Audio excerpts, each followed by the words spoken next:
दमदार में मैं हूं आपके साथ अजय वत्स और इस वक्त लखनऊ से बड़ी खबर आ रही है। यूपी कैबिनेट का बड़ा फैसला सामने आया है। यूपी में कोरोना कर्फ्यू को फिर एक बार बढ़ाया गया है। अब कर्फ्यू 24 मई तक जारी रहेगा।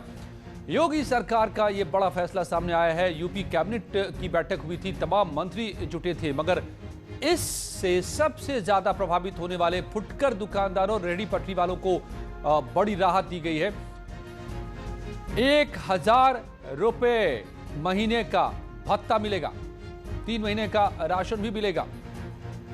अनामिका सिंह हमारी संवाददाता मेरे साथ जुड़ गई है लखनऊ से। अनामिका, तो जो जानकारी न्यूज़ 18 आज दोपहर से दे रहा था सच साबित हुआ, मतलब अभी मियाद बढ़ा दी गई कर्फ्यू की?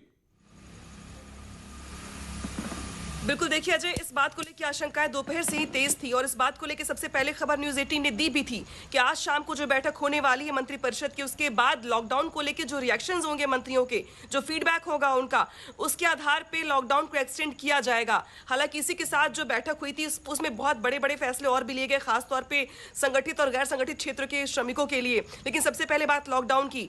इस हफ्ते भी लॉकडाउन एक्सटेंड किया गया है, यानी कि 24 मई तक लॉकडाउन की जो मियाद है वो बढ़ा दी गई है। इसका सबसे बड़ा कारण ये दिया गया है कि इस लॉकडाउन में कोरोना केसेस में जिस तरीके से कमी आई है, ये सरकार के संज्ञान में है और सरकार को ये लग रहा है कि अभी एक हफ्ते और एक्सटेंड किया गया तो तेजी के साथ केसेस में गिरावट आएगी, पॉजिटिविटी रेट में कमी आएगी, रिकवरी रेट बढ़ेगा और इसलिए फिलहाल 24 मई तक के लिए लॉकडाउन को बढ़ा दिया गया है। लेकिन इस बीच फिक्र सरकार को इस बात की थी कि जो छोटे उद्योग वाले लोग हैं, छोटे दुकानदार हैं, रेडी वाले हैं, पटरी वाले हैं, ठेले वाले हैं, नाविक हैं, जो श्रमिक हैं, कामगार हैं, उनके सामने आजीविका का बड़ा संकट खड़ा हो रहा था और शायद इसी वजह से सरकार बच भी रही थी कई बार लॉकडाउन को एक्सटेंड करने से या लॉकडाउन जैसा बड़ा फैसला करने से। आज सरकार की ओर से जो बड़ा फैसला किया गया है, खासतौर पर मंत्रियों से रायशुमारी के बाद, उसमें यह कहा गया है कि 1000 रुपये महीना भत्ता दिया जाएगा। इसी के साथ 3 महीने का सूखा राशन, यानी कि जिसमें गेहूं, चावल, दाल, ये 3 महीने का राशन दिया जाएगा संगठित और गैर संगठित क्षेत्र के श्रमिकों को, जिसमें छोटे व्यवसायी भी हैं, दुकानदार हैं, रेडी वाले हैं, पटरी वाले हैं, खोमचे वाले हैं और नाविक भी इसमें शामिल किए गए हैं जो कि गैर संगठित क्षेत्र से आते हैं। तो उनको भी सरकार की ओर से भत्ता दिया जाएगा, सूखा राशन दिया जाएगा, ताकि ये जो दौर बीता है कोरोना काल का, यानी कि और आने वाले जो दिन है, कम से कम 10 दिन, 15 दिन या जब तक एक्सटेंड किया गया तब तक, कम से कम लोगों के पास आजीविका का संकट ना हो, खाने पीने की दिक्कत ना हो, फैमिली को उनके सर्वाइव करने में प्रॉब्लम ना हो। वो कौन सी हालात है, कौन सी वजह है जिसकी वजह से अभी फिलहाल एक्सटेंड करने का फैसला लिया गया इस कर्फ्यू को? देखिए, जिस तरीके से चुनाव के बाद, पंचायत चुनाव की बात करें हम या उसके पहले की बात भी करें, तो आपको अजय याद होगा कि हाई कोर्ट की तरफ से ये निर्देश दिया गया था सरकार को कि सरकार लॉकडाउन लगाए, लेकिन सरकार ने ये कहा था कि अभी ये हालात नहीं, सख्ती बढ़ाएंगे लेकिन लॉकडाउन नहीं लगाएंगे। धीरे धीरे उसी लॉकडाउन को एक्सटेंड करते करते अब वो पूरे हफ्ते एक्सटेंड कर दिया गया और इस बात की गुंजाइश लगाई जा रही थी कि जो हेल्थ एक्सपर्ट बता रहे थे सरकार को, जो अपने रिव्यूज दे रहे थे, उसमें यह पाया गया कि जो लॉकडाउन है पिछले हफ्ते जो रहा है या उसके पहले जो सख्ती की गई है, उसकी वजह से केसेस में बहुत गिरावट आई है। लोग बेवजह घर से बाहर नहीं निकल रहे हैं और इस तरीके से ऑक्सीजन की सप्लाई को कंट्रोल किया गया, दुरुस्त किया गया, व्यवस्था को, बेड्स बढ़ाए गए, तो उसकी वजह से भी बहुत हद तक जो इलाज था लोगों को वो मुहैया हो सका। और अगर ऐसे ही लॉकडाउन को एक्सटेंड किया गया तो आने वाले दिन भी कम से कम कोरोना मरीजों के मामले में बेहतर होंगे और केसेस में और गिरावट आएगी। तो सरकार को फिलहाल ये समझ में आ रहा है या जो महसूस हुआ कि अभी जरूरत ऐसी और भी है कि एक्सटेंड किया जाए इसको और 24 मई तक फिलहाल इसको एक्सटेंड किया गया है, यानी कि 24 मई तक केसेस का जो ग्राफ होगा वो देखने के बाद आगे की रणनीति, आगे का जो खाका होगा वो तैयार किया जाएगा सरकार की ओर से। फिलहाल अब तक के रिव्यूज के अकॉर्डिंग और मंत्रिपरिषद में जो मंत्रियों ने रिव्यू दिए हैं अपने अपने क्षेत्र के हिसाब से, उसके आधार पर ये कुछ बड़े फैसले किए गए हैं। तो तैयारियां अभी बाकी हैं, तैयारियां मुकम्मल हो जाए ताकि जितने पेशेंट आए, रेशियो वही रखना पड़ेगा कि जितने को हम संभाल सकते हैं, जितने को इलाज दे सकते हैं, ऑक्सीजन दे सकते हैं, बेड दे सकते हैं, डॉक्टर दे सकते हैं, तो वो रेशियो को बरकरार रखना होगा और उसकी तलाश अभी बाकी है। इसीलिए फिलहाल एक हफ्ते का और लॉकडाउन। धन्यवाद अनामिका आपका। और यूपी में कोविड कंट्रोल को लेकर सीएम योगी लगातार एक्शन में है। मंत्रिपरिषद की बैठक में कोविड कर्फ्यू बढ़ाने का फैसला हुआ। इसके अलावा सीएम योगी ने 75 जिलों में 59 नोडल ऑफिसर को आज तैनात किए, जो ग्राउंड पर जाकर कोरोना के इंतजामों से निपटेंगे, उसको परखेंगे। साथ ही खुद सीएम भी जिलों का दौरा कर रहे हैं। रविवार यानी कि कल भी वो 3 जिलों के दौरे पर रहेंगे।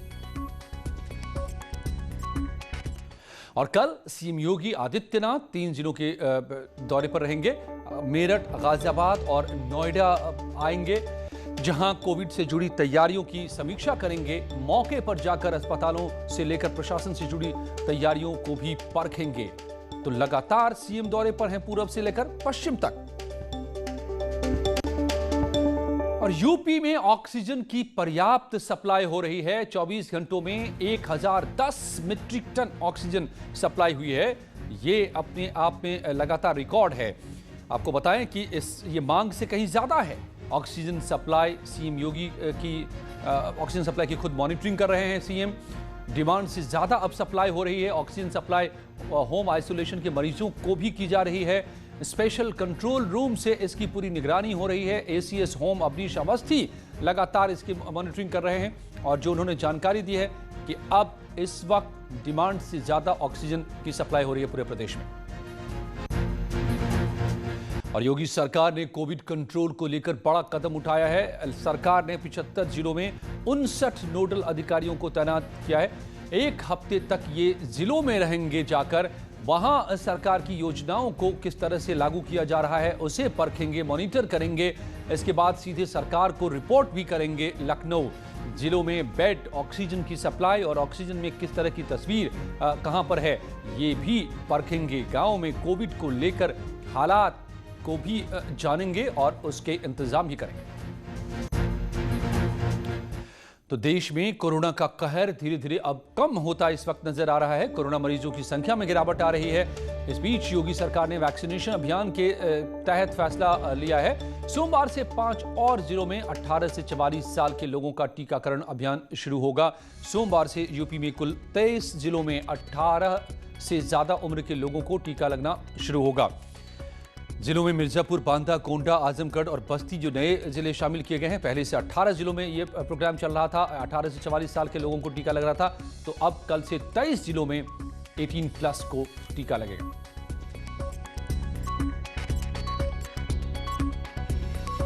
और यूपी में ऑक्सीजन सप्लाई में कोई दिक्कत न हो, इसे लेकर योगी सरकार लगातार इंतजाम कर रही है। सीएम के निर्देश पर हर जिले में ऑक्सीजन की आपूर्ति हो रही है। इस कड़ी में पश्चिम बंगाल के दुर्गापुर से चली ऑक्सीजन एक्सप्रेस ट्रेन गोरखपुर के नखा स्टेशन पहुंची। ट्रेन के जरिए गोरखपुर को 2 टैंकर से 40 metric tonne liquid medical oxygen की आपूर्ति हुई और इसका इस्तेमाल गोरखपुर के साथ साथ आसपास के जिलों में कोविड अस्पतालों में किया जा सकेगा। गोरखपुर के नहीं, आसपास 15 जनपद का आपूर्ति है, इसी से आराम से हो जाएगी।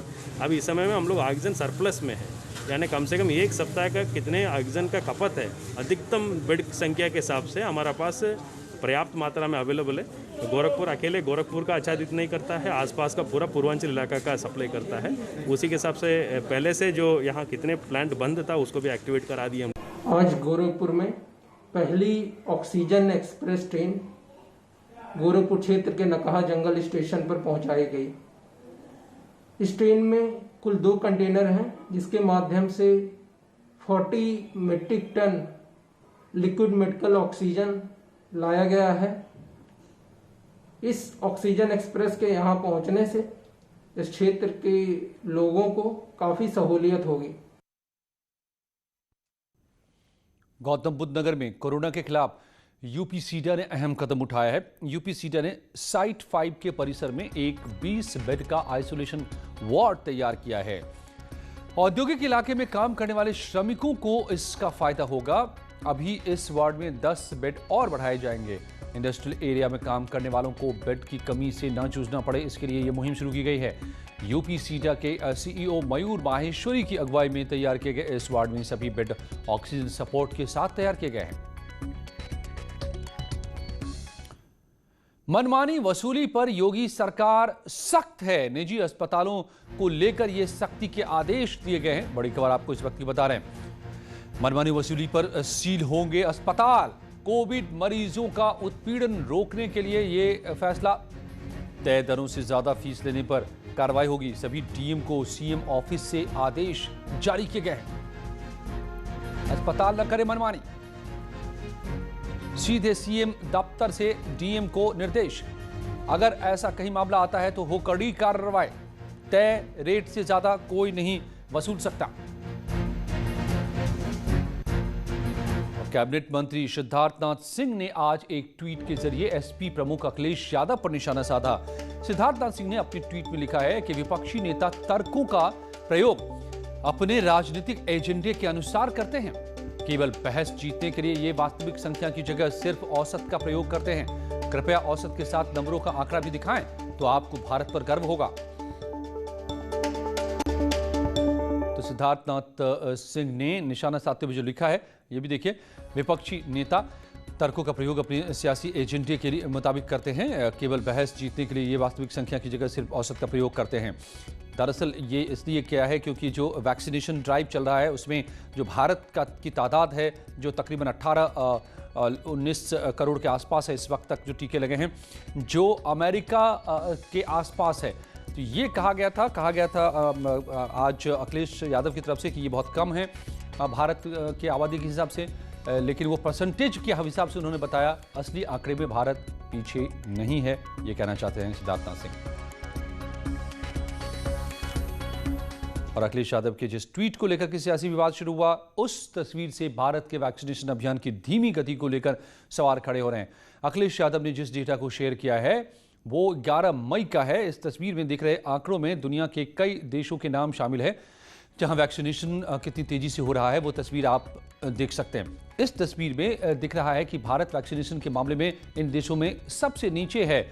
इस तस्वीर के साथ अखिलेश यादव ने लिखा है कि एक देश के लिए अपने नागरिकों के स्वास्थ्य की सुरक्षा से बढ़कर कोई प्राथमिकता नहीं हो सकती है। हमें नेशनल वैक्सीनेशन ड्राइव शुरू करना चाहिए। ये मजबूत, व्यापक और तत्काल होना चाहिए।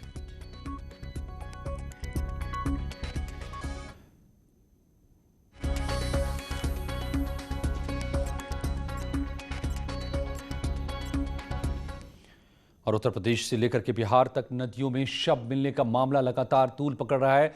उत्तर प्रदेश सरकार ने इस मामले को गंभीरता से लिया है और नदियों की पेट्रोलिंग के लिए पीएसी और एसडीआरएफ को जिम्मेदारी दी गई है। गंगा में मिले शवों का अंतिम संस्कार भी कराया जा रहा है। साथ ही धार्मिक मान्यताओं के मुताबिक शवों को नदियों में प्रवाहित करने वालों पर सख्ती के आदेश दिए गए हैं।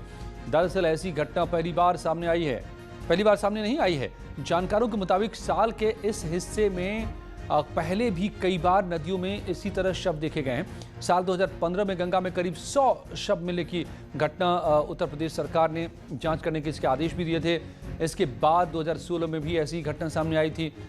दरअसल कुछ लोग धार्मिक मान्यताओं के मुताबिक शवों का अंतिम संस्कार न करके उन्हें बहते पानी में प्रवाहित कर देते हैं और ये इस महीने के दौरान पिछले सालों में भी दिखाई देता रहा।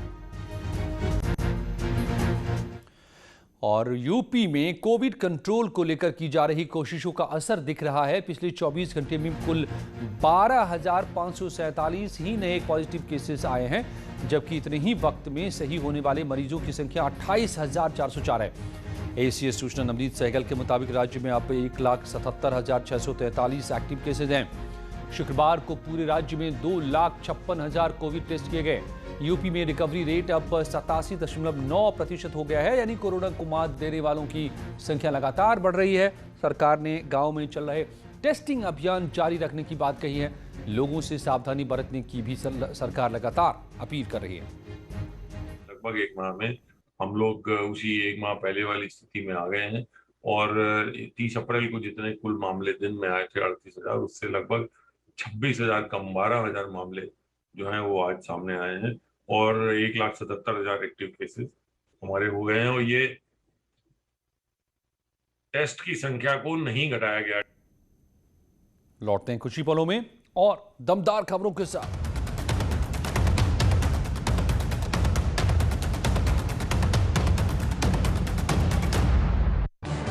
इस न्यूज हेडलाइंस के प्रायोजक पेट सफा आयुर्वेदिक जून।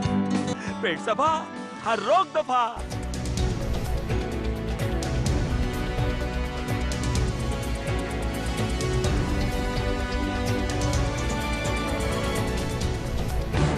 इस न्यूज हेडलाइंस के प्रायोजक पेट सफा आयुर्वेदिक जून। पेट सफा हर रोग दफा।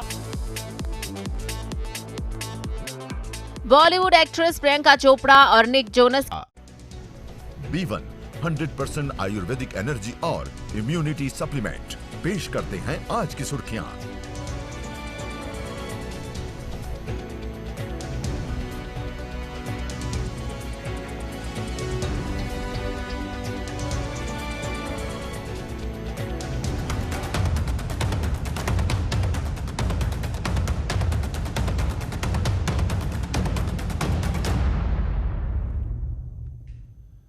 पंजाब का मुस्लिम बहुल इलाका मलेर कोटला को कैप्टन अमरिंदर सिंह की सरकार ने ईद के मौके पर राज्य का 23वां जिला घोषित किया।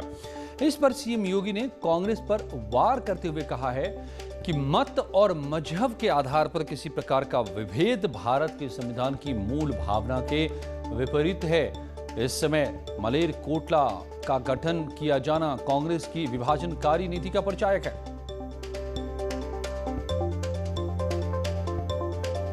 तो आपको बताएं कि सीएम योगी ने सीधा हमला बोला है। दरअसल मलेर कोटला में एक समुदाय विशेष के लोग ज्यादा हैं और इस आधार पर एक अलग जिला उसे बनाया गया है। पंजाब सरकार ने यह फैसला किया है। इसी को लेकर सीएम योगी ने हमला बोला है। कहा है कि एक समुदाय रिलीजन के आधार पर, धर्म के आधार पर जिले को अलग करना, बनाना, ये कांग्रेस की बंटवारे की नीति को बताता है। पंजाब की सरकार ने मलेर कोटला को राज्य का 23वां जिला घोषित किया है। ईद के मौके पर सौगात देते हुए कैप्टन सरकार ने इस जिले के लिए नवाब शेर मोहम्मद खान के नाम पर 500 करोड़ रुपए की लागत से सरकारी मेडिकल कॉलेज बनाने का ऐलान भी किया, जिसके लिए राज्य सरकार ने रायकोट रोड पर 25 एकड़ जमीन पहले ही आवंटित कर दी है। मलेर कोटला की आबादी 1,35,424 के करीब है, जिसमें 69% के करीब मुसलमान और 20% हिंदू और करीब 10% के आसपास सिख हैं। पहले ये इलाका संगरूर जिले में था। ईद के मौके पर मलेर कोटला के जिला बनने पर सियासत तेज हो गई है।